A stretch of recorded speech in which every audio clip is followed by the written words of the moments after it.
이제 또 오늘 수요일을 맞이하여서 우리가 계속해서 나누고 있는 마태복음의 말씀을 통하여서 이 말씀을 우리가 다시 한번 마음에 품고 나가서 주의 제자로서의 역할을 감당하기를 소원합니다. 아멘.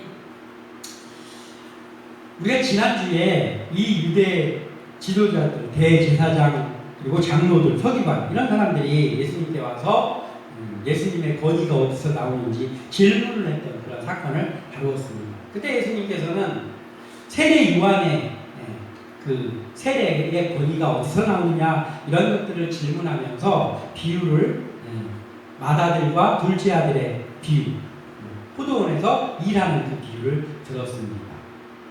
그리고 이제 이어서 오늘 나오는 이 본문이 예수님께서 그 비유 다음에 바로 이어서 비유를 하나 더 두는 그 비유가 오늘의 비유입니다. 지난번에는 그들에게 세례 요한의 권위에 대해서 물으셨고, 드디어 이제 오늘은 예수님께서 거기서 한 발자국 더 나가서 당신에 대해서 이제 직접 그들에게 말씀을 하시는 거예요. 포도원의 악한 농부들의 비유입니다. 이 비유는 공간복음, 마태복음, 마가복음, 누가복음에 다 기록되어 있어요.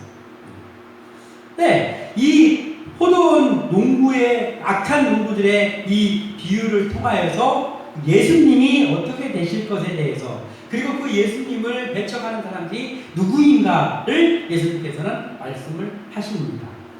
33절에서 41절까지의 내용이 그 포도원 농부의 비유죠.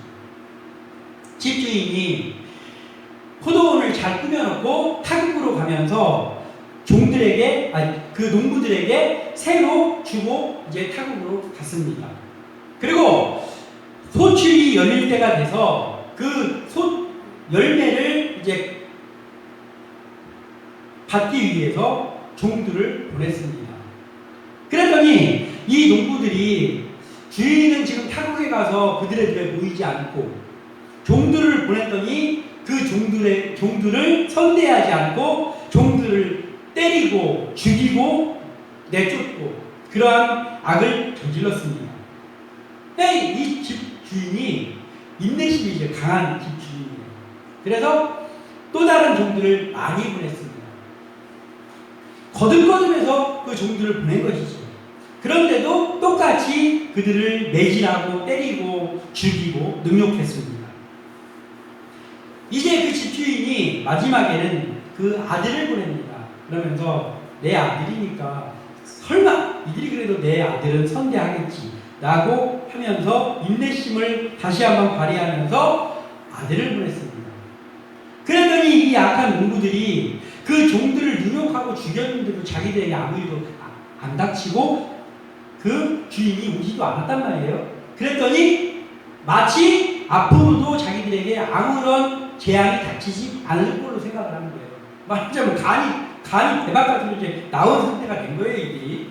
그래서 아들이라고? 집주인의 아들이라고? 그러면은 저 집주인의 아들만 죽이면은 이 포도원이 우리 것이 되겠네 하면서 그 주인의 아들을 죽이는 그러한 내용이 오늘의 내용입니다. 그러면서 41절에 예수님께서 그들이 말하되 40절에 예수님께서 그러면은 그 일이 일어나고 나면은 그러면은 포도원 주인이 올 때에 이 악한 농부들을 어떻게 하겠느냐 물어봅니다. 그랬더니 이 대제사장 무리들이 그 악한 자들을 진멸하고 포도원을 제때에 열매를 바칠 만한 다른 농부들에게 새로 줄지니이다. 아멘. 막둥이처럼 참 대답을 잘했습니다. 자, 예수님의 이 비유에 나오는 이 집 주인은 하나님을 가리키는 것이죠. 그리고 이 악한 농부들은 바로 지금 예수님께서 말씀하고 있는 그 앞에 있는 대제사장과 서기관과 이 무리들 또는 유대인들, 예수님을 십자가에 못 박으라 외쳤던 그 유대인들이 바로 이 악한 농부들입니다. 그리고 집주인이 보냈던 종들은 수없이 하나님의 말씀을 가지고 왔던 시대마다 있었던 선지자들이요 하나님의 사람들을 말하는 것이죠. 그리고 죽임당했던 그 아들은 지금 이 말씀, 이 비유를 하고 있는 이때까지는 아직 예수님에게 그 일이 닥치지 않았잖아요. 그런데 이제 곧 닥치는 것이죠. 예수님한테 그 예수님을 말씀하는 것이죠. 그래서 그것을 이야기할 때 이 대제사장 무리들이 아주 대답을 잘했습니다. 그 악한 자들을 다 진멸하고 그리고 그 새를 잘 바칠 수 있는 사람들을 다시 뽑아서 그들에게 이 포도원을 맡기지 않겠습니까? 예, 맞습니다. 정답을 말했습니다. 자, 우리가 살아갈 때 어떠한 상황이 있는데 그 상황이 잘 파악이 안 돼서 그 상황에 대해서 잘 모르는 사람들 있잖아요. 모르는 사람. 이 모르는 사람들이 몰라서 어떠한 일을 잘못하고 있다면 그러면 주일날에도 제가 말씀을 했었지만은 그들은 불쌍한 사람들이죠. 몰라서 죄를 짓고 있습니다. 불쌍한 사람들. 그래서 그들은 불쌍히 여겨야 될 사람들이고 구해줘야 될 사람들이죠. 그런데 문제는 알고 있습니다. 너무나 잘합니다. 지식적으로도 너무나도 잘 알고 있습니다. 특히나 하나님의 말씀을 잘 알고 있습니다. 그런데 알고만 있고 그 알고 있는 말씀을 자기들의 이익을 위해서 사용하고 돌이키지 않고 깨닫지 않는 그런 사람들은 바로 41절에 그들의 입으로 대답했던 그 악한 자들을 진멸받을 자들입니다. 하나님의 때는 알고 하나님의 때가 언제인지를 알고 하나님의 뜻이 뭔지를 알고 그리고 알았으면 깨달았으면 돌이키는 자, 즉 회개하는 자. 하나님의 뜻이나 또는 자기의 잘못을 알고 그리고 마음속에서 깨닫고 그리고 회개하고 새로 돌이키는 자. 그에게는 하나님의 때가 선한 날로 다가오겠지. 그런데 알고 알았는데도 깨닫지 않고 그리고 돌이키지도 않고 즉 회개하지도 않고 그런 자에게는 하나님의 때가 선한 날로 다가오는 것이 아니라 진멸의 날, 징계의 순간으로 다가온다 하는 것을 깨달아야 합니다. 그것은 그렇게 깨달아야 될 사람이 따로 있는 게 아니라 우리 모두가 깨달아야 되는 말씀입니다. 오늘 이런 것을 알면서 우리는 알아야 되고 그리고 깨달아야 되고 그리고 돌이키는 데까지 가야 된다는 거예요. 그래서 오늘 제목이 알기, 깨닫기, 돌이키기입니다. 우리가 이제 이 말씀을 통하여서 나누어 보고 우리가 살아가는 동안에 우리의 모든 상황과 하나님의 뜻과 또 우리의 잘못을 알고 그리고 그것을 깨닫고 날마다 돌이키고 회개함으로 인하여서 하나님 앞에 선한 모습으로 서 있는 주의분들 또 우리 성도들이 되시길 소원합니다. 그래서 첫 번째로 봐야 할 것은 아는 것만으로는 선한 길로 갈 수 없다라는 거죠. 아는 것만으로 선한 길로 갈 수 없다. 오늘 예수님 앞에 있는 이 유대 지도자들, 즉 대제사장들과 장로들, 서기관 이런 사람들은 성경의 박사입니다. 특히나 율법학자들, 서기관 이런 사람들은 아주 성경에 능통한 사람들입니다. 율법을 깨고 있습니다. 유대인들은 어떻습니까? 유대인들은 그 말씀을 이마에 붙이고 손목에다 메고 달달 외우면서 그 말씀을 잘 아는 사람들이 바로 이 유대의 지도자들 그리고 더 나아가서 유대인들입니다. 거기에 목숨 건 사람들입니다. 그런데 이들이 말씀도 잘 알 뿐만 아니라 이들은 그 당시에 지식인들이었어요. 그래서 상황 판단도 빨랐고 모든 것들에 재산도 있었고 명예도 있었고 모든 것들을 다 가지고 있는 사람들이었습니다. 그런데 이들의 문제는 뭐예요? 말씀을 아는 것으로 그쳤다는 거예요. 말씀을 잘 알고 있습니다. 심지어는 너무나 말씀, 율법을 잘 알아서 자기들이 지키기에 편리하게 그리고 자기들에게 유리하게 잘 만들어가지고 그것을 말씀을 자기가 잘 알고 있는 그 말씀을 이어가기까지 하는 사람들이었습니다. 그래서 이들을 바라보면서 알 수 있는 것은 말씀을 잘 안다는 것으로는 하나님의 뜻대로 살 수 없다라는 거예요. 그러니까 말씀은 아는 것 중요하죠. 말씀을 아는 것이 중요하지만 그것만으로는 완전하지 않다라는 거예요. 하나님의 기쁨이 될 수 없습니다. 말씀을 아는 것이 전부라고 하면 가장 먼저 하나님의 기쁨이 돼야 되고 하나님께 상급을 받아야 될 사람들은 이들입니다. 대제사장들, 율법학자들, 서기관 바리새인들 그런 사람들. 1등이어야 되죠. 그런데 그렇지 않았습니다. 예수님이 이들을 독사의 자식들이라고 했습니다. 오늘 예수님께서 그들에게 이 비유를 마치시고 그들은 악한 자들을 진멸하고 포도원을 제때에 열매 맺을 만한 다른 농부들에게 새로 줄지니라 라고 아주 정확한 답을 예수님 앞에 했습니다.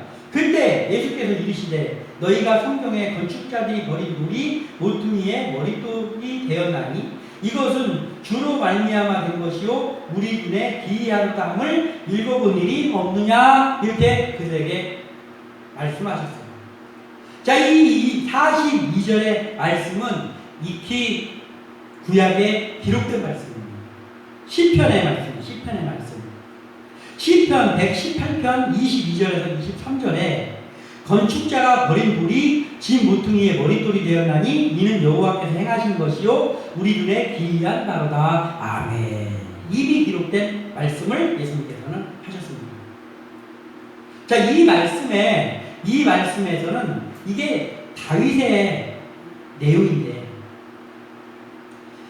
이스라엘에 세워진 첫 번째 왕이 아주 훌륭한 한 사람, 하나님께서 뽑았던 사울입니다. 근데 이 사울이 어떤 자입니까? 오늘 말한 것을 보면 마치 이 대제사장들 무리처럼 아는 것에 그쳐서 끝이 좋지 않았던 사람이 사울입니다. 알았습니다. 사울은 지혜로운 사람이었고 하나님이 첫 번째 왕으로 뽑을 만한 자격을 갖춘 사람이었습니다. 그러나 어떻게 해야 되는지 사울이 잘 알았음에도 사울은 날이 가면 갈수록 하나님의 말씀을 아는 것에서 더 나가지 못하고 깨닫지 못하고 그리고 자신이 죄를 저지르고 그것을 회개할 줄 모르는 그러한 사람으로 변해갔습니다.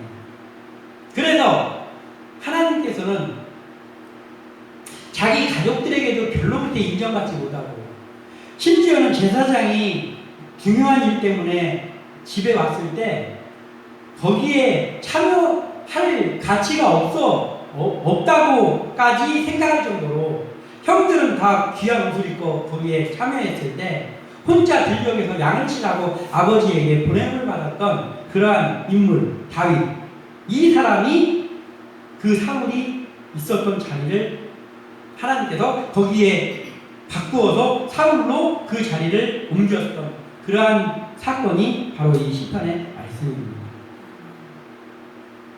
근데 이 다윗은 왜 그러면 하나님께서 사울에서 다윗에게 옮기냐면 사울은 아는 자였어요. 알았지만 실천하지 않았고 깨닫지 않았고 그리고 돌이키지 않았습니다. 사울하고 다윗하고 비교해보면 결코 사울은 죄가 많고 다윗은 죄가 적었다고 할 수는 없잖아요. 사울 못지않은 죄를 아니 사울보다 더한 죄를 다윗도 지었죠. 그런데 사울은 알고 어쩌면 깨달았을 수도 있죠. 마음에 내가 이러면 안 되는데 라고까지는 갔을 수도 있습니다. 그러나 그는 돌이키지 않았습니다. 빼게 하지 않았습니다. 그래서 하나님께 벌을 받았죠. 근데 다윗도 허물이 있고 때로는 죄를 저지른 기록들도 있지만은 다윗은 행하는 자였습니다. 그러니까 알았다면 깨닫고 그리고 돌이키는 회개하는 그 삶을 살았기 때문에 하나님의 마음에 합한 자였고 하나님께서 그러한 다윗과 함께 하셨습니다. 즉 버린 돌과 같이 그 아버지와 형들에게도 인정하지 못했던 마치 예수님 같은 예수님이 이 땅에 오셨는데 유대인들이 예수님을 버렸잖아요. 버린 건 예수님이잖아요.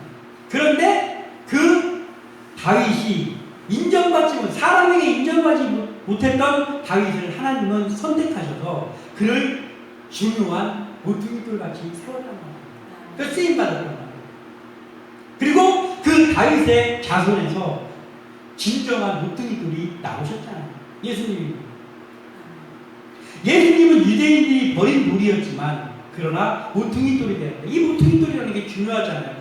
특히 우리나라는 좀 그렇지 않지만 왜 그 서양 같은 데 가면은 건물을 이렇게 연결해갖고 예전에 마을을 다 연결해갖고 이렇게 지은 그런 돌로 만든 그러한 건물들이 많잖아요. 거기 보면은 맨 구퉁이에 있는 돌이 모퉁이돌인데 이 모퉁이돌은 그냥 한 집만 시작하는 돌이 아니고 이 건물과 이 건물을 이어주는 역할까지 해요. 그래서 모든 건물이 사실은 이 모퉁이돌과 연결되어 있다고 봐야 되거든요. 그러니까 우리 예수님이 그렇지. 구원받은 백성들은 다 모퉁이돌 되시는 예수님과 연결되어 있는 거거든요. 그래서 안다는 것은 중요하지만 이 안다는 것이 아는 것에서 그친다면은 선한 길로 갈 수 없고 오히려 때로는 아는 것이 독이 될 때가 참 많은 것 같아요. 이 범죄자들이 범죄를 저지를 때요. 한번 범죄를 저질렀다가 잡혔어요. 그러면 회개하는 게 아니고 깨닫지 않고 돌이키지 않은 사람들 어떻게 합니까? 감옥에 갇혀가지고 연구를 합니다. 다음에 내가 출소하면은 절대 잡히지 않고 완전 범죄를 저지를 것이다 라고 하면서 막 연구하고 그러잖아요.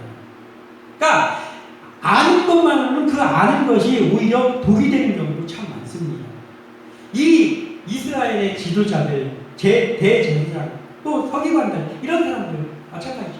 성경을 알았지만 그들은 깨닫지 못하는 자들이기 때문에 그것을 이용해서 오히려 하나님의 마음을 아프게 하고 오히려 구원자로 보내신 예수님을 죽이는 일까지 저질렀습니다. 그래서 우리가 알아야 될 것은 아는 것만으로는 우리가 선한 길로 갈 수 없구나. 그러면 어떻게 해야 됩니까? 이제 우리가 거기서 한 발짝 더 나가야 되는데 우리가 알고 그리고 깨닫는다면 깨닫는 것에서 우리가 해결이 되느냐? 깨닫는 것에서 멈춰서도 역시 모든 것이 되지는 않습니다. 우리가 성경에서 그러한 인물을 하나 찾아본다면 가룟 유다를 대표로 들 수가 있죠. 가룟 유다는 예수님을 팔았던 제자들이에요. 근데 가룟 유다가 그 예수님을 팔고 나서 깨달았을까요? 깨닫지 않았을까요? 성경은 분명히 기록하고 있습니다. 깨달았습니다. 그가 예수님 판 거에 대해서 자기가 잘못했다는 걸 알았고 그리고 깨닫기까지 했어요. 마태복음 27장 3절에서 5절을 제가 읽어드리겠습니다. 마태복음 27장 3절에서 5절. 그때에 예수를 판 유다가 그의 정죄됨을 보고 스스로 뉘우쳐 그 은 30을 대제사장들과 장로들에게 도로 갖다 주며 이르되 내가 무지한 피를 팔고 죄를 범하였도다 하니 그들이 이르되 그것이 우리에게 무슨 상관이냐 네가 당하라 하거늘 유다가 은을 성소에 던져놓고 물러가서 스스로 목매어 죽은지라. 아멘. 이렇게 기록되어 있어요. 자, 가룟 유다가 예수님을 보니까 예수님이 왕이 돼서 로마를 물리칠 것 같지도 않고 자꾸 뭐 죽는다는 소리를 자꾸 하고 하니까 이 유다가 이거는 아닌데 내가 생각했던 예수님의 모습이 아닌데 라고 하면서 그 예수님을 유대의 대제사장 무리들에게 팔았습니다. 그래서 내가 한복 챙기기라도 해서 팔았습니다. 그런데 그 팔 때 유다의 마음속에 그렇게 하면 그들이 예수님을 죽일 거야 라는 생각은 없었던 것 같아요. 왜냐하면 예수님이 죽일 일을 한 걸 본 적이 없잖아요. 선한 일만 했잖아요. 예수님이. 그러니까 유다가 팔았는데 팔고 나서 보니까 그들이 예수님을 정죄하고 예수님을 죄인으로 몰아간단 말이에요. 뒤늦게 가룟 유다가 보면서 이건 아닌데 우리 수도 선생님 예수님은 이 죄인으로 몰아갈 그런 분이 아닌데 하면서 깨닫게 됩니다. 뉘우쳤습니다. 아까 읽었던 말씀에 뉘우쳤어요. 그런데 문제는 뭐냐? 자기의 일을 알았어요. 가룟 유다. 늦게라도. 그리고 깨닫기도 했습니다. 근데 거기서 끝난 거예요. 깨닫고 나서 한 발짝 앞으로 나가지 못하고 거기서 멈췄어요. 죄책감에 사로잡혔습니다. 그리고 그 죄책감에 사로잡힌 것을 자살을 했어요. 자기 목숨을 끊었습니다. 그 가룟 유다가 거기서 인생을 실패하는 거죠. 네.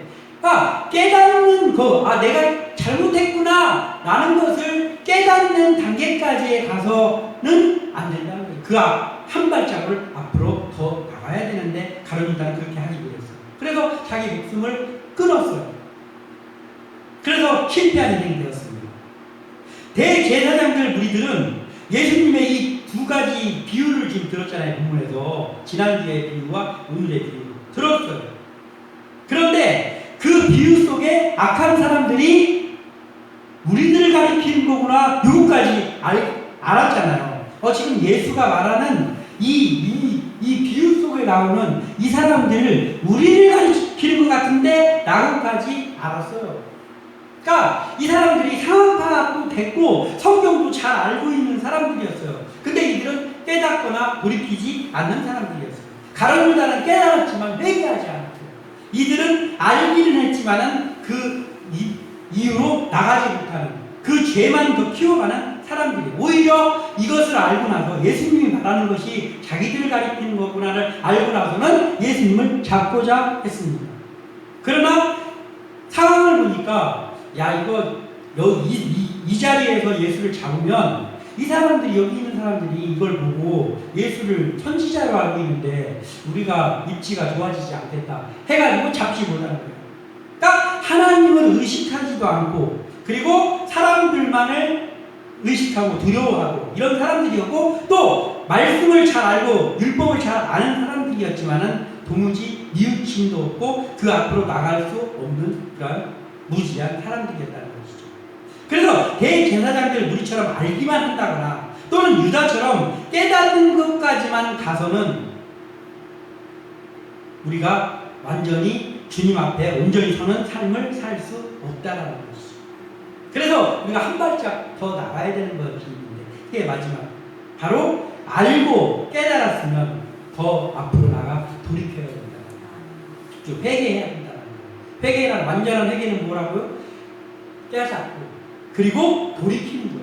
그 죄악에서 완전히 돌이키는 거예요. 회개하고 또 짓고 회개하고 똑같은 죄를 또 짓고 이거는 회개가 아니죠. 그러니까 알았을 때 죄를 알았어. 하나님의 뜻을 알았어.